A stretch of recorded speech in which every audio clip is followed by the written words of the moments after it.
nagkayayaan nga kami ng mga kumari ko kumain. Una namin pinuntahan itong Log House Cafe. Ayan, nakita kasi ng kumari ko yan sa TikTok. Sabi niya maganda daw dyan, mukhang masarap yung pagkain. Hindi nga ako nag-lunch kasi nakakain kami. Kaso, pagtingin namin sa menu, nako, wala pala silang ulam at saka mga kanin at saka mga ulam. Parang Starbucks ang peg nila.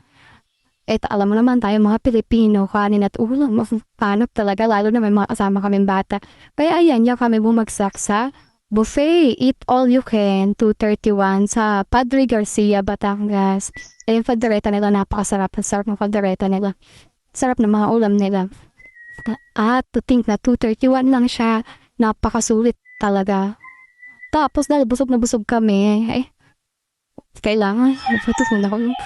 Yung kinain namin sa kabusugan namin, eto, paghatid nila sa akin dito sa farm, ayan, nag-Jack Daniels kami. Coke daw, pero ano yan, Coke with Jack Daniels. Tapos ayan, pagkain pa rin naman ang binagsakan. Nagjajakan pa sila dyan kasi yung hipon, kulang na dalawa na lang, eh tatlo sila. Kaya nag-Jack and Coke pa kung sino kakain ng hipon. Ang sarap to, yung Jack Daniels with Coke. Pampatunaw daw ng mga kinain. Pero kapag kain pa rin ang bagsak.